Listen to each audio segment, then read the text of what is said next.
Hei vaan kaikki ja tervetuloa uuden retkeilyvideon pariin. Ajoin täksi lauantai-illaksi tänne Isojärven kansallispuistoon ja suuntaan tässä nyt tonne Vahterjärven leirintäalueelle. Se menee Kuorejärven ohi ja seuraa tätä Savottapolkua täällä Isojärven kansallispuiston eteläpäässä. Kello on jo 19, mutta eipä se haittaa. Olen vähän väsynyt. Tänään tullut tehtyä kaikenlaista ja herättyä suht aikaisin. Aika valmista kauraa nukkumaan. Nyt joo.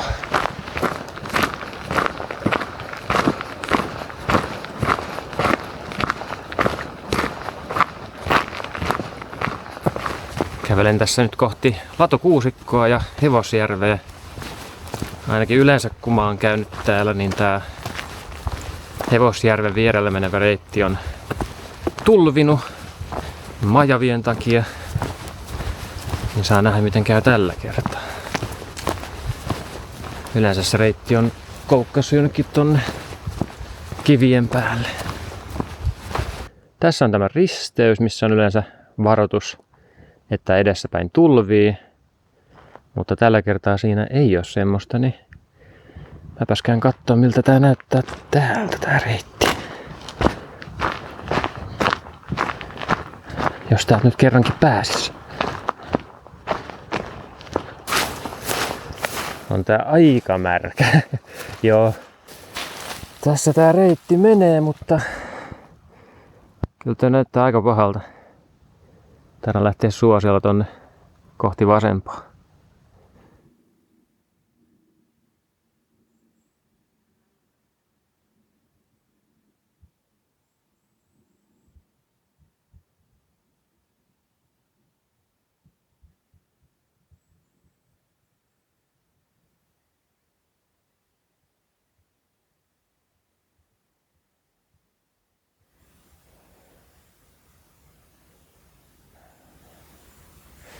Täällä on ihana hiljasta.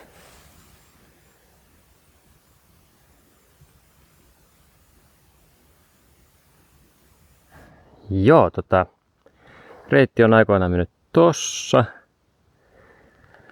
Mutta tuossa pikkukyltissä lukee, että tämä reitti on poistettu käytöstä. Eipä tullut mieleen katsoa tommoista varoitusta.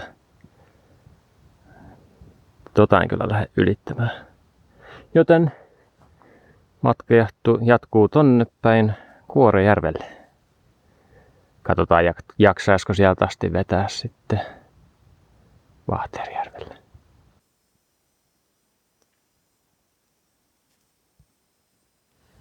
Ensimmäinen vaelluspäivä on nyt tosiaan takana. En päässyt tonne Vahterjärvelle kuten alun perin suunnittelin, vaan päädyin tänne Kuorejärvelle. Toi reitti tuosta Latokuusikolta Vahterjärvelle oli ihan vedenpeitossa. Siitä olisi saanut uida yli. Ilmeisesti mulla on vanha kartta. En ole ihan varma mitä tekisin huomisen kanssa. Täytyy vähän palata taaksepäin ennen kuin pääsee risteykseen, mistä pääsee pohjoiseen päin.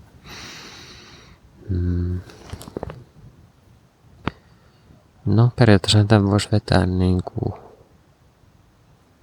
myötäpäivää. Yleensä vetänyt tämän vastapäivään. Ja huomenna yöpyisi Vahterjärvellä. Sieltä on kyllä vähän matkaa Heretyn parkkipaikalle. No, katsotaan huomenna. Se on huomisen murhe. Nyt mä oon ihan poikkia väsynyt. Niin. Hyvää yötä täältä Kuorejärveltä. Huomiseen.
Siinä on yksi Isojärven lukuisista siirtolohkareista.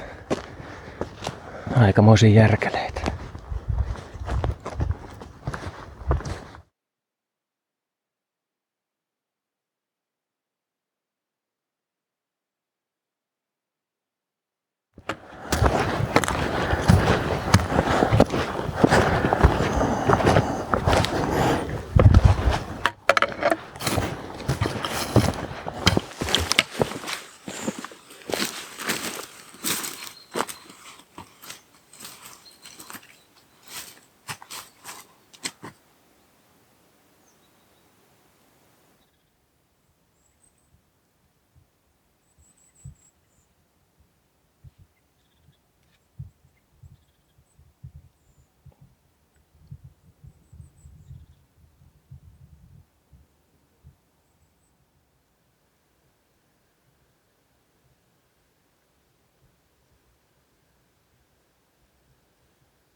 Se onkin aika iso.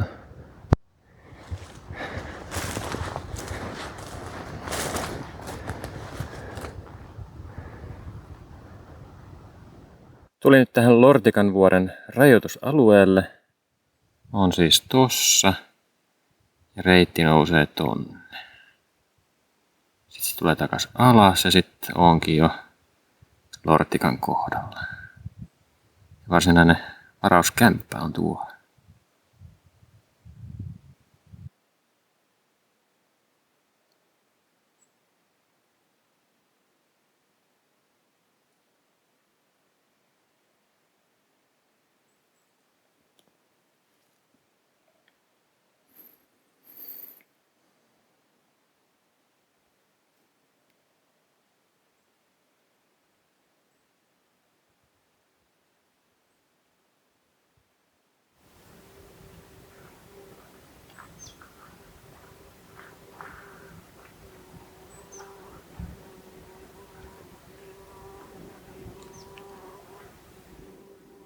Siinä on kyllä siirtolokkare erittäin hienolla paikalla.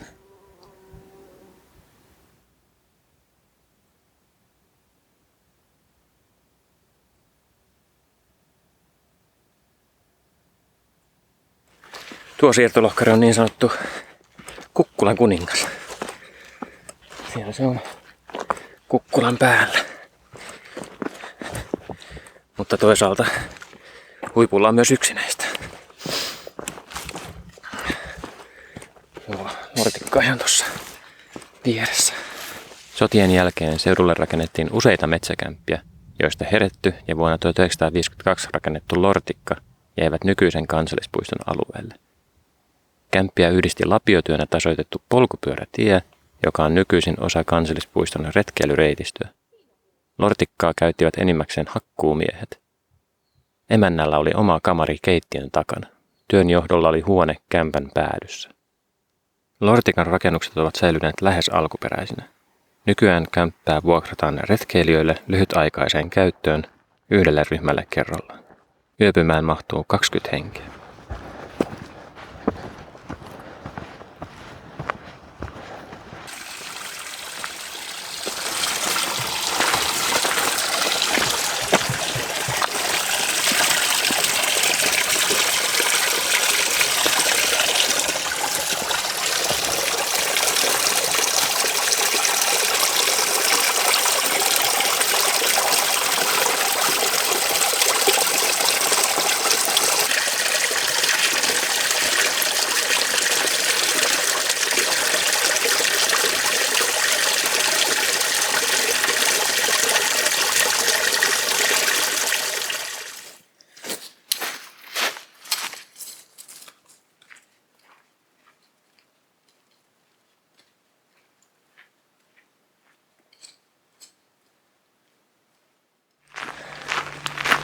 No niin, on ihan kohta tässä Huhtalan tilan kohdalla. Vihdoinkin perillä. Vuorihuhdan torppa raivattiin kuhmoislaisen Nihtelän talon maille 1700-luvun alkupuolella. Maan ositus ja lohkominen oli tuolloin sallittua vain säätyläisille, mutta talonpoikaistalot perustivat torppia takamailleen. Vuorihuhta sijaitsi tiettömän taipaleen päässä. Huhta oli 1800-luvulla seudun vauraimpia torppia. Vuonna 1933 Huhtala itsenäistyi 40 hehtaarin kokoiseksi tilaksi, joka myytiin valtiolle 1962. Rakennukset ja pihapiiri liitettiin kansallispuistoon vuonna 1982. Suuntaan tässä nyt seuraavaksi kohti Kalalahtea. Kun mä pääsen siihen Isojärven rantaan, niin jossain vaiheessa olisi hyvä ottaa uudet vedet.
Tässä olisikin sitten tämän yön majapaikka, eli Vahterjärvi. Laavu on tossa, järvi tossa. Tää on kyllä hieno paikka viettää iltaa ja yö.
Retkeilyetikettiin tosiaan kuuluu, että ensin tehdään puita muille ja vasta sitten ne mitä käytetään itse. Täällä sitä on ainakin noudatettu.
Huomenta vaan.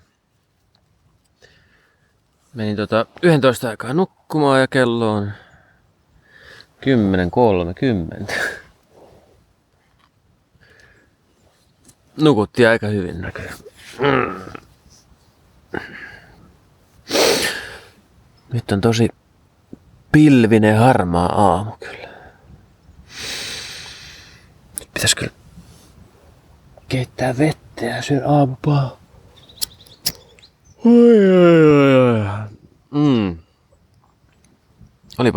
Olipahan yö. Olen nukkunut kyllä tosi sikeästi.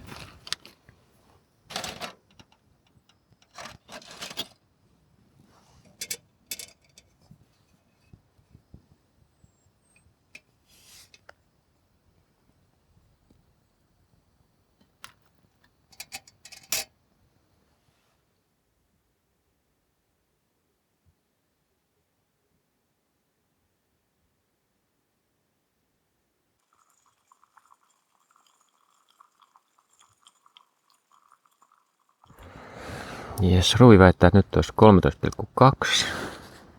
Viime yönä on ollut noin 11 astetta, kun on mennyt nukkumaan. Sitten se on pikkuhiljaa noussut nykyiseen. Ilman kosteus on ollut aika sama. Aika kauankin. Päälle 75%. Ilman paine on kyllä laskemassa ja taitaa enteillä tuulta, koska nyt on tämmönen pieni viima tässä. On ollut niin ranka työunet, että tarvii 2 kuppia kahvia.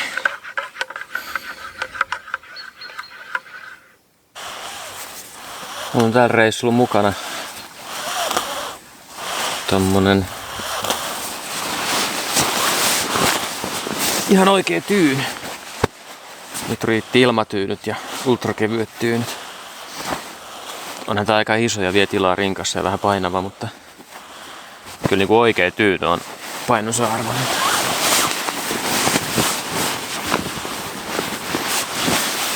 Nyt se toimii tuolla vähän tommosen selkätukena. Spriita on mennyt tää pikkupullo kohta kokonaan. Sielläkin on vielä yksi kiehautus jäljellä. Mä otin ihan varmuuden vuoksi vähän isomman varaputelin spriitä, mutta olisi kyllä pärjännyt sille pienemmälläkin. Tää on siis ihan yllättävän tehokas toi Fancy Feast Stove. Tykkään siitä kyllä tosi paljon. Halpa, kevyt ja tehokas. Ja pieni kokoinen, ei vielä tilaa paljon kakkaa.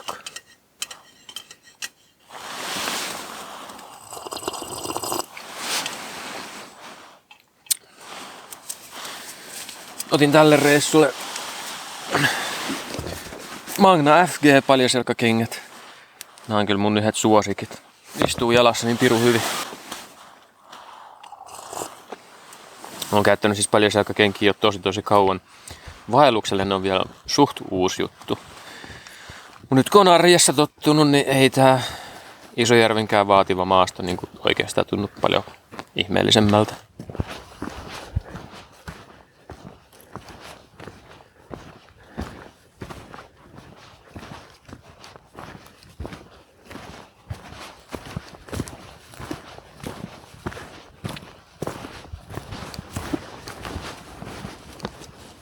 No niin, pääsin tosta Lortikan luontopolulta takas tähän niin sanottuun päätielle.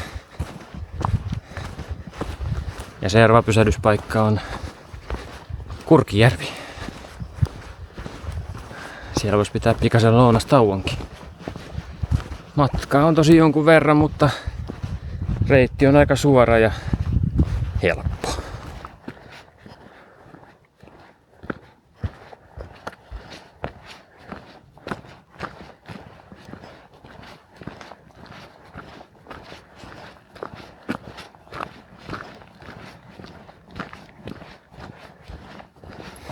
Kannuslahti on tuolla päin. Niemenkärki on tuolla. Luin opastitaulusta, että sen virallinen nimi onkin Mäyräniemenkärki. Mä ajattelin sinne istuttaa hetkeksi ja ottaa järvestä vettä ja keittää itselleen louna. Menussa olisi carbonara.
Kolmipäiväinen Isojärven kierros alkaa pikkuhiljaa ole taputeltu.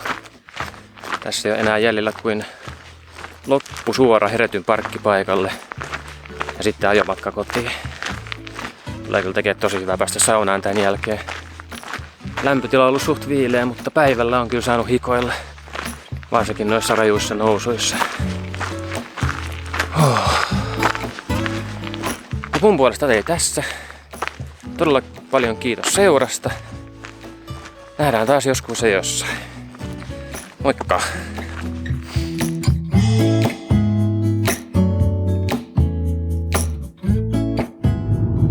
Vaellusvideo on nyt virallisesti ohi. Jos haluatte jäädä tänne jälkipuinteihin, niin tässä olisi vielä tämmönen ekstra osio. Ajan tässä nyt kotiin.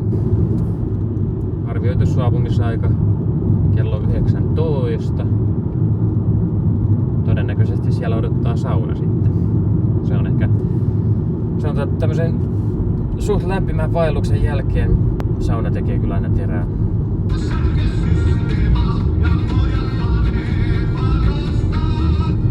Parasta paikan päällä.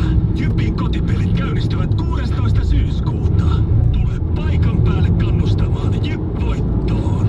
Kausikortit sekä irtoilupeleihin ovat nyt myynnissä. Jypliiga.fi. Nähdään Lähi-Tapiola Areenalla.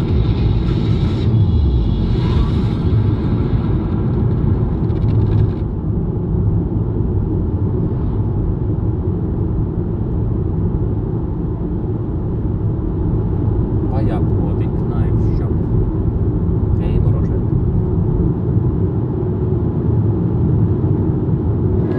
Mä olen Henry Tikkanen Yle Tieteestä. Twitteristä ja Instagramista löydät mut nimellä Henry Ossian. Jos haluat kuunnella lisää aiheeseen liittyvää asiaa, niin suosittelen Jussi Nygreenin Pieleen mennyt historiasarjan jaksoa Öljy, ihmiskunnan likaisin synti. Tiedetripin tavoin se löytyy Yle Areenasta. Tavataan taas seuraavalla Tiedetripillä. Yle Areena. Tiedetrippi. Jännittäviä tarinoita tieteen maailmasta ja sen rajamailta.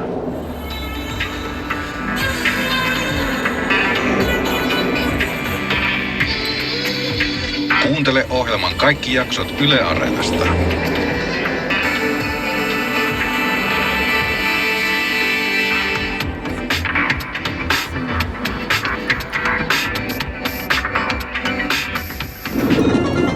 Suunnittelullisestihan se on ihan sikahuono se meidän länsimainen Nintendo-systeemi, missä se kasetti työnnetään sinne sisään, painetaan alas. Se painetaan taas ylös ja vetään pois, koska aina kun sitä painaa, ne hampaat, mitkä ottaa sinne kasettiin kiinni, ne taittuu vähän. Ja ne taittuu joka kerta vähän lisää. Se on nykyään retro-harrastajilla se yksi iso ongelma on, että niiden pitää vaihtaa niitä kasettipäitä sieltä, mitkä ottaa sen kasetin kiinni, koska ne on niin kuluneet, ne on taittuneet siitä kaikista painellisesta tietyn verran, kun ne taittuu, niin ei enää uuden perusia ole, niin se on sinänsä niin kuin siinä suhteessa se japanilainen Family Computer oli parempi, että ne vaan laitettiin sisään ja otettiin ulos, mutta sitten taas monella muulla tapaa, niin oliko se niin hyvää muovia yömmässä, niin se on taas tappunut kysymys internettiin. Niin, ja jos tuli sitten joku vika, niin mitäs niille kaseteille sitten heti? No sinnehän puhallettiin. Sinne kasettiin puhallettiin, kun ajateltiin, että nyt täältä lähtee pölyt pois. Ja se mitä siinä todellisuudessa tapahtui, oli, että sinne tuli vähän kosteutta niihin päihin kiinni, jotka sitten kun se työnnettiin ne viottuneisiin hampaisiin, jotka kosketti siihen kasettiin, sitten siinä oli pikkasen parempi yhteys, koska siellä oli sitä kosteutta välissä. Mutta pitkällä aikavälillähän se on vaan metallia kosteus ja ei se, tai kuparia kun ne on ne päät siellä, niin ei se hyvä yhdistelmä ole. Ei.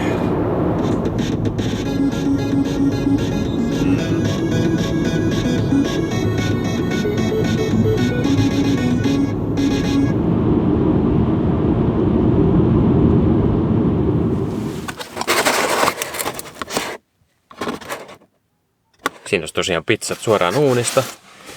Nyt kotiin syömään, suihkuun, saunaan, nukkumaan. Tää nyt oli tässä tää video. Kiitti kun katoit ja nähdään taas ensi kerralla. Moikka!